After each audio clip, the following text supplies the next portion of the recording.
Hara didn't trust the others to set a fire which looked believable and would do little damage. Gideon followed her. She could trust him. Besides, as a dragon he could probably put a fire out with just breathing on it in his dragon form. Or shifting it somewhere else like he had done with that silk flower. Hara asked Gideon, "Are you going to do something about the poison?" "Yes," he answered simply. She nodded her head. There wasn't anything else to say on that topic. Once on the deck, Hara carefully set a fire. She made sure there was nothing close which was flammable. The last thing she wanted to do was burn her own airship to the ground. Angel made some hissing noise at the fire but remained on Hara's shoulder. Hara looked at Gideon, and he answered without having to be asked. "The fire will burn out before it gets to anything flammable. If the wind was worse, we would be in trouble." Satisfied the fire would burn for a while and smoke enough to be convincing, she turned and left. Alice looked at her with a worried frown when they returned to the bridge. A small shake of Hara's head indicated to Alice to keep it to herself for the time being. Hara nodded to Gideon and left to make sure Talon knew the plan and set the tone. On the bridge they could hear the hurried steps of her father and the professor as they raced to fight the fire. Hara called out some orders. Murphy frowned at her, but she shook her head. She would talk to them later. When Talon got to the deck, there would be a convincing fire for them to fight, giving the dragon his opportunity to snatch away the professor without any suspicion. On the bridge, Hara saw the dragon swoop past the large windows that wrapped around the front of the bridge. There was a short scream and she winced. Alice asked, "They haven't killed him, have they?" Hara shook her head. "If Gideon trusts them not to hurt him, then I do as well." Alice frowned and Hara clarified, "The professor is very good at making things. The Empire are not stupid enough to throw him away. The professor will get his lab and will never see the light of day.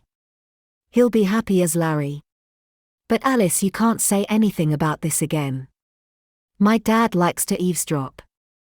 Hara glared at the others and they all nodded their heads. They only had to keep it from her father until he had met with the Roche. Because in the end it was the Roche who they had to convince. Her father and Talon rushed back onto the bridge. Gideon sauntered in behind them both. Hara motioned to Alice and the airship swooped past the dreadnought, who sluggishly tried to follow them. The act was very convincing. Her father gasped in a breath. "The professor is dead." Hara nodded. "Do you still want to go to Moscow?" Her father blinked, shocked by her coldness. She didn't wait for his question about her mood. "A prison teaches you to be cold. Do you want to go to Moscow?" she asked again. Her father nodded thoughtfully. "We still have the vials. Maybe that will be enough." It probably would be enough for the Roche, as their aim was to cripple the Empire. They didn't need the professor for that. Hara wasn't surprised to see Gideon lounging on her bed when she went to her room that night. She asked, "The case?" "Sorted," Gideon said casually. Hara frowned. "They won't know it isn't the real stuff. Trust me." She shook her head.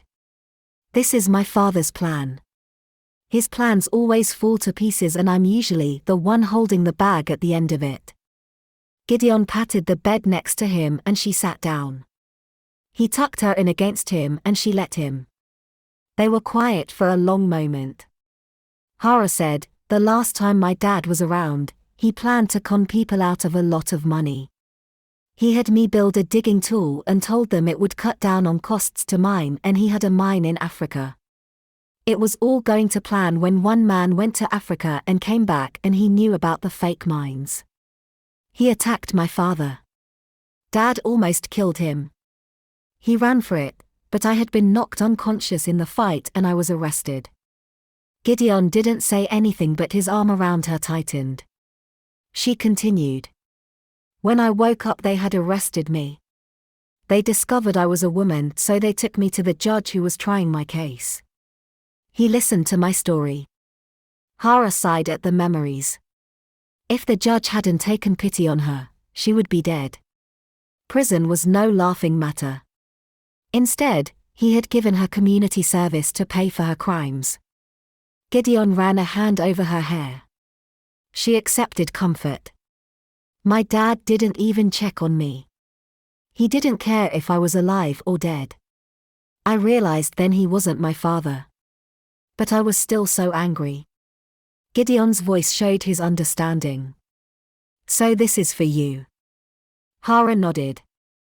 I need to cut ties with my father in a way that it is my choice.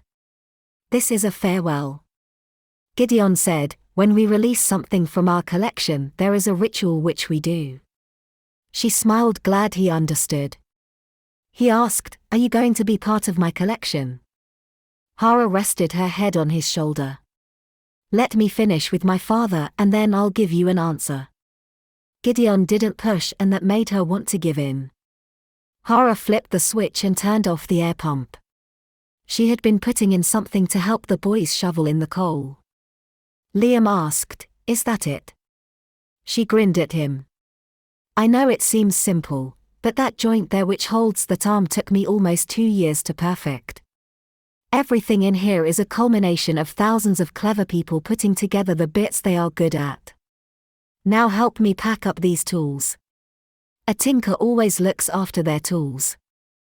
Liam was an eager lad and he was good at the work as well, though she doubted he would be as imaginative as her Opa when it came to making something new. There was a screech. Like the sound of metal on metal. Liam lifted his head and he was about to go see what it was, but she waved him back to packing up. She heard the sound again and followed it to the back of the engine room. Hara also heard Marvin curse. Ouch! You cursed little creature. Stop wriggling. I just need to get to your off switch, and when you wake up again, you will be in the lap of luxury. Anger burned through Hara. She grabbed the shovel which was hanging up. She didn't announce herself, she just stepped around the corner and swung the shovel. She caught her father on the back of his head. He collapsed in an unceremonious lump. Angel twittered and struggled to get out of Marvin's grip. She dumped the shovel and crouched to free Angel. Hara muttered a curse at her father. Angel clicked her metal wings in agreement and scrambled up Hara's arm the moment she was free. Angel turned on her shoulder to hiss at Marvin's prone form. Hara stood up and picked up the shovel to put it away. After all, a tinker looks after their tools. Chapter 14. Gideon found Marvin on the deck drinking. He smiled at Gideon when he approached and motioned for him to share a drink. Gideon approached, but he didn't take the flask. Gideon tucked his hands in his pockets to make sure he didn't do anything stupid. Do you care about your daughter?